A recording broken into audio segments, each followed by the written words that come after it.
Hello, मैं रितेश श्रीवास्तव।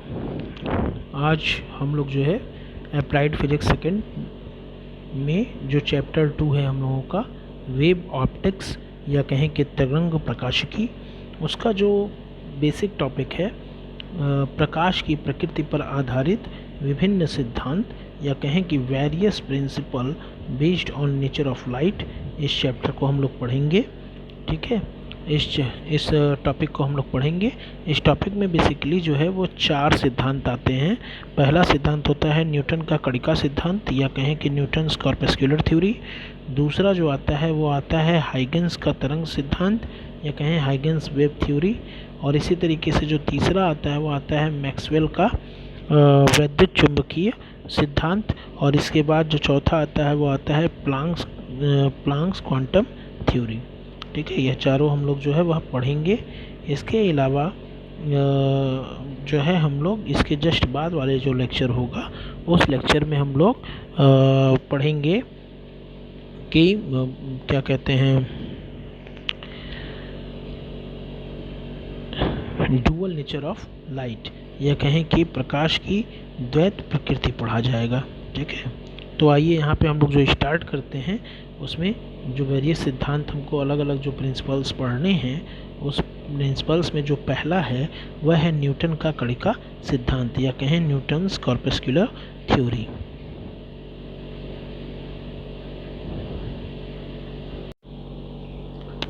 देखिए, Newton का जो कणिका सिद्धांत होता है, उस न्यूटन के कणिका सिद्धांत में हम लोग कहते हैं कि जब किसी प्रकाश स्रोत से या कहते हैं कि कोई भी जो प्रकाश स्रोत होता है, न्यूटन के अनुसार है, ये न्यूटन ने जो कहा था वो चीज़, और एक्चुअल में न्यूटन ने इसको कहा है सर आइजैक न्यूटन ने सन 1675 में क्या किया था कि प्रकाश का कणिका सिद्धांत जो है उसका प्रतिपादन किया था, यानी उसको बताया था, उसको एक्सप्लेन किया था। और इस सिद्धांत के अनुसार क्या था कि प्रकाश स्रोत से जब कोई असंख्य सूक्ष्म कण जो हैं वह निकलते रहते हैं और जिन्हें क्या कहता है, जिन्हें कणिका यानी कॉर्पस्कुलर कहते हैं।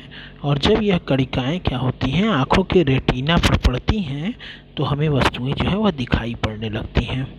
ठीक, यह इसका बिल्कुल बेसिक सार टाइप का लिखा हुआ है इसका। ठीक है, और इसमें आगे लिखा हुआ है कि इस सिद्धांत में क्या होता है, केवल प्रकाश के संचरण, परावर्तन तथा अपवर्तन की व्याख्या होती है, न कि व्यतिकरण, विवर्तन या ध्रुवण की। ठीक है, इस तरीके से आप जो है इसको बिल्कुल शॉर्ट फॉर्म में याद कर सकते हैं। और अगर चाहें तो इसको थोड़ा सा एक्सप्लेन अगर किया जाए तो कुछ इस तरीके से होगा कि कहेंगे कि जो आइजैक न्यूटन ने सिद्धांत दिया था कणिका सिद्धांत, उसके अनुसार अगर हम बात करें तो जो सबसे पहली चीज़ हमको याद रखनी है वो यह है कि प्रत्येक प्रकाश स्रोत से क्या होता है, असंख्य सूक्ष्म व हल्के अदृश्य कण जो हैं वह निकलते रहते हैं। और इन कणों को हम लोग क्या कहते हैं, कणिकाएँ यानी कि कॉर्पस्कल्स कहते हैं। ठीक है, और ये जो कणिकाएँ होती हैं, ये कणिकाओं का जो प्रकाश का वेग जो होता है ना, से अब सभी दिशाओं में, यानी क्या होता है, प्रकाश का जो वेग होता है 3 × 10⁸ मीटर पर सेकेंड, कह रहे हैं कि यह जो कणिकाएँ होती हैं वह प्रकाश के वेग से क्या होती हैं, सभी दिशाओं में सरल रेखाओं में चलने लगती हैं। ठीक, और इस तरह से क्या होता है कि इसकी जो इसमें क्या होता है, साथ में गतिज ऊर्जा भी ले जाती हैं।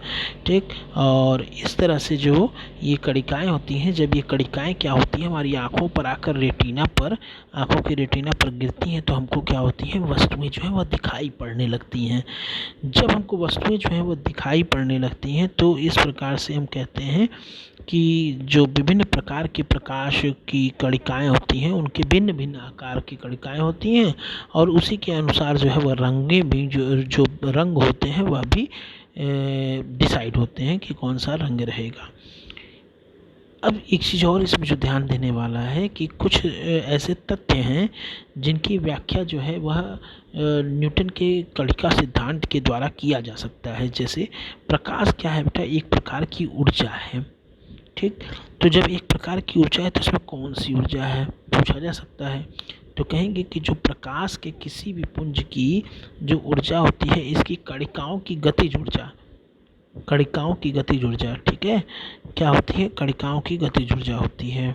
और दूसरा जो पॉइंट याद रखना है वो होता है कि प्रकाश का सरल रेखा में चलना, प्रकाश का सरल रेखा यानी सीधी रेखा में चलना। तो कहते हैं कि जब किसी प्रकाश स्रोत से जो हल्की कणिकाएं होती हैं वह निकलती हैं और उन पर कोई भी बाह्य बल नहीं लगता है, यानी एक्सटर्नल फोर्स उस पर एक्ट ना हो रहा हो, तो उस समय पर क्या होती हैं, न्यूटन के गति के नियम के अनुसार। और कौन सा नियम? प्रथम नियम। तो कहेंगे न्यूटन के गति के प्रथम नियम के अनुसार क्या होता है, कणिकाएं सरल रेखा में ही चलती रहेंगी। ठीक है, यानी कि जब तक उस पर कोई एक्सटर्नल फोर्स एक्ट नहीं होगा तब तक वह सरल रेखा में चलेगा। ठीक, ये हम लोग को एक पॉइंट याद रखना है। तीसरा पॉइंट क्या है? तो कहेंगे तीसरा पॉइंट ये है कि प्रकाश का जो है निर्वात में संचरण। ठीक, कणिकाएं क्या होती हैं, निर्वात में से होकर जा सकती हैं। यह जो है न्यूटन ने कहा था कि जो कणिकाएं होती हैं वह निर्वात से होकर जा सकती हैं। चौथा जो पॉइंट है वह यह है कि प्रकाश का परावर्तन तथा अपवर्तन होता है। तो कणिका सिद्धांत के अनुसार क्या हुआ कि जो प्रकाश का परावर्तन तथा अपवर्तन की व्याख्या करने के लिए न्यूटन ने विपरीत कल्पनाएं की। जैसे परावर्तन तथा सघन माध्यम से विरल माध्यम में अपवर्तन को समझाने के लिए यह माना गया कि जब कणिकाएं परावर्तक तथा अपवर्तक पृष्ठ के समीप पहुंच जाती हैं या पहुंचती हैं तो उस पर क्या होता है, एक प्रकार का प्रतिकर्षण बल कार्य करता है। और यह जो प्रतिकर्षण बल कार्य करता है, ये कह रहा है कि यह प्रतिकर्षण बल कार्य करता है, जबकि परंतु विरल से सघन माध्यम के अपवर्तन में को समझाने के लिए यह माना गया कि कणिका के पृष्ठ के समीप पहुंचने पर आकर्षण बल लग जाता है। कणिका का पृष्ठ के समीप पहुंचने पर क्या होता है, आकर्षण बल लग जाता है। ठीक, हालांकि ये बहुत ज़्यादा इसमें डीप जाने की ज़रूरत नहीं है हम लोगों को, क्योंकि इतना डीप नहीं पूछता है। और कुछ कणिका सिद्धांत क्यों फेल हुआ, अगर मान लीजिए कभी आपसे पूछ लिया जाए कि न्यूटन के कणिका सिद्धांत की अमान्यता के कारणों को बताइए, तो आप क्या बताएंगे? तो वहाँ पे आएगा कि कणिका सिद्धांत को निम्न कारणों से स्वीकार नहीं किया गया। कौन कौन से कारण थे? तो पहला ये था कि प्रकाश जो है, प्रकाश का सघन माध्यम में वेग विरल माध्यम की अपेक्षा अधिक होना चाहिए, ये कहा था न्यूटन ने, जबकि क्या होता है, कम होता। तो कह रहा है परंतु फोको ने प्रयोग द्वारा क्या पाया, फोको एक साइंटिस्ट थे जिन्होंने प्रयोग द्वारा ये पाया कि प्रकाश का वेग जो है वह सघन माध्यम में क्या होता है, तो कहे कि जल कांच में विरल माध्यम जैसे वायु की अपेक्षा अधिक नहीं होता है। प्रकाश का वेग की बात हो रही है, ध्वनि के वेग की बात नहीं हो रही है बेटा, याद रखिएगा। ठीक, तो कहे कि बल्कि ये देखा गया कि उल्टा होता है, यानी अधिक के बजाय कम होता है। सघन माध्यम की अपेक्षा विरल माध्यम में प्रकाश क्या होता है, तो कहेंगे कि प्रकाश क्या होगी, तो कहेंगे विरल माध्यम में कम होती है। ठीक, इस तरह से हम लोग आगे फिर जब बढ़ेंगे तो क्या देखेंगे, तो कहेंगे कि दूसरा जो टर्म है वो ये कहता है कि प्रकाश का जो वेग होता है वो प्रकाश स्रोत के ताप पर निर्भर करता है, प्रकाश स्रोत के ताप पर निर्भर करता है। ठीक है, यानी अगर प्रकाश स्रोत का ताप ज़्यादा होगा, जितना ऊंचा होगा, कहेंगे कि प्रकाश का वेग भी उतना ही अधिक होगा, ये कणिकाएं निकलेंगी। परंतु वास्तविकता में ऐसा नहीं हुआ, प्रकाश का वेग स्रोत के ताप पर निर्भर नहीं करता था। ठीक है, तीसरा जो पॉइंट हम लोगों को याद रखना है वो क्या है, तो कहेंगे तीसरा होता है कि प्रकाश स्रोत से लगातार क्या होती हैं, कणिकाएं जो हैं वह निकलती रहती हैं। तो प्रकाश स्रोत का जो द्रव्यमान होता है वह भी क्या होने लगता है, कम होते रहना चाहिए।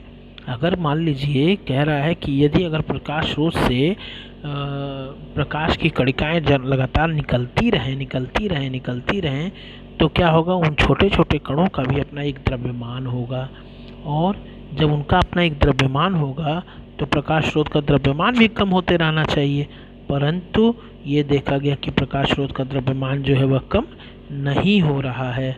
ठीक, चौथा ये कहता है कि न्यूटन के कणिका सिद्धांत के में कि प्रकाश का व्यतिकरण यानी इंटरफेरेंस ऑफ लाइट, विवर्तन यानी डिफ्रैक्शन ऑफ लाइट, ध्रुवण यानी कि पोलराइजेशन ऑफ लाइट इत्यादि की व्याख्या नहीं की जा सकती थी। ठीक, उदाहरण के लिए प्रकाश के व्यतिकरण में दो प्रकाशपुंजों से मिलने से कुछ स्थानों पर अंधेरा हो जाता है। यह संभव नहीं है कि दो कणिकाएं मिलकर एक दूसरे को नष्ट कर दें। ठीक है, यह संभव नहीं है।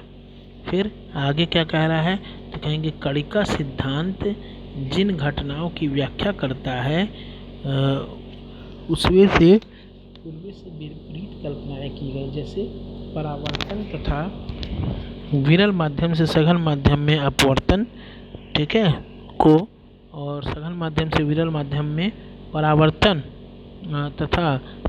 तथा सरल माध्यम से विरल माध्यम से सघन माध्यम में अपवर्तन को समझने के लिए परस्पर क्या हुआ, विरोधी अवैज्ञानिक कल्पनाएं की गई जो कि सही नहीं है। ठीक है, तो ये होता है न्यूटन्स कॉर्पस्कुलर थ्योरी की कणिका सिद्धांत के अमान्यताओं के कारण थे। ठीक, अब हम लोग इसके आगे पढ़ेंगे हाइगेंस वेव थ्योरी क्या है। ठीक है, जब हम लोग देखेंगे कि हाइगेंस का तरंग सिद्धांत क्या है या हाइगेंस वेव थ्योरी क्या है, तो उसमें जो मेन जो कंटेंट निकल के आता है वो यह आता है कि जो प्रकाश होता है वह अनुदैर्घ्य तरंगों यानी लॉन्गिट्यूडनल वेव्स के रूप में क्या होता है, कहेंगे लॉन्गिट्यूडनल वेव्स के रूप में एक काल्पनिक माध्यम ईथर में चलता है। और इस सिद्धांत से क्या होता है, प्रकाश के परावर्तन, अपवर्तन, व्यतिकरण तथा विवर्तन, ठीक, यानी कि reflection of light, refraction of light, interference of light and diffraction of light, इन सब की तो व्याख्या की जा सकती है, लेकिन परंतु प्रकाश के सरल रेखा में गति यानी कि स्ट्रेट लाइन मोशन और ध्रुवण यानी कि पोलराइजेशन की व्याख्या नहीं की जा सकती है। ठीक है, और इसका जो सुधार के रूप में आया किसका, तो कहे यंग और फ्रेस्नेल ने कहा था, ये भी दोनों साइंटिस्ट थे, यंग और फ्रेस्नेल। इन्होंने कहा कि प्रकाश अनुप्रस्थ तरंगों यानी प्रकाश अनुदैर्घ्य तरंगों के रूप में ना चलकर अनुप्रस्थ तरंगों के रूप में चलती है। ठीक है, यानी कि अनुप्रस्थ यानी ट्रांसवर्स वेव के रूप में चलती है। एक चीज़ और याद रखिएगा, कुछ चीज़ें जैसे कि थोड़ा सा एक्सप्लेनेशन में अगर जाएं तो क्या क्या चीज़ें हैं, तो कहेंगे जो प्रकाश का तरंग सिद्धांत का प्रतिपादन किया गया है वह हॉलैंड एक कंट्री का नाम है, हॉलैंड के वैज्ञानिक हाइगेंस ने सन 1678 में किया था। और हाइगेंस के अनुसार ये चीज़ कही गई कि प्रकाश तरंगों के रूप में चलता है। और कौन से तरंग, तो कहेंगे प्रकाश अनुदैर्घ्य तरंगों के रूप में चलता है, ऐसा हाइगेंस ने कहा था। ये जो तरंगें थीं वह प्रकाश स्रोत से निकलकर सभी दिशाओं में प्रकाश की चाल से चलती हैं। क्योंकि तरंगों को चलने के लिए माध्यम की आवश्यकता होती है, अतः हाइगेंस ने एक सर्वव्यापी माध्यम ईथर की कल्पना की। इस काल्पनिक माध्यम के लिए यह माना गया कि यह भारहीन है, ठीक, तथा सभी पदार्थों में प्रवेश कर सकता है। इनमें से तरंग जो है उसका क्या होगा, तो कहेंगे प्रकाश का संचरण के लिए आवश्यक सभी गुण होते हैं। जैसे प्रकाश अति तीव्र चाल 3 × 10⁸ मीटर पर सेकंड से चलता है। ठीक, इस प्रकार से क्या हुआ, निकल के ये आया कि यह माना गया कि जो माध्यम हम लोग ले रहे हैं ईथर का घनत्व बहुत कम होता है और उसकी प्रत्यास्थता बहुत ज़्यादा होती है। क्या होता है, तो यह माना गया कि माध्यम जो ईथर है उसका घनत्व बहुत कम होता है और इसका क्या होता है, कहेंगे प्रत्यास्थता बहुत ज़्यादा होती है। ठीक, इस प्रकार के काल्पनिक माध्यम में प्रकाश की तरंगें चलती हैं। जब ये तरंगें क्या होती हैं, रेटिना पर पड़ती हैं तो हमें दिखाई देने लगती हैं। ठीक, और विभिन्न रंगों की प्रकाश तरंगें भिन्न भिन्न लंबाई यानी वेवलेंथ की हो सकती हैं। ठीक है, इस तरह से हम लोगों ने प्रकाश की प्रकृति पर आधारित दो बेसिक जो सिद्धांत है वो हम लोगों ने पढ़ा। और दो बेसिक सिद्धांत अभी हम लोगों को पढ़ना है। एक पढ़ना है मैक्सवेल का विद्युत चुंबकीय तरंग सिद्धांत और दूसरा पढ़ना है प्लांक का क्वांटम सिद्धांत। इसको हम लोग अगले लेक्चर में पढ़ा जाएगा। ठीक है।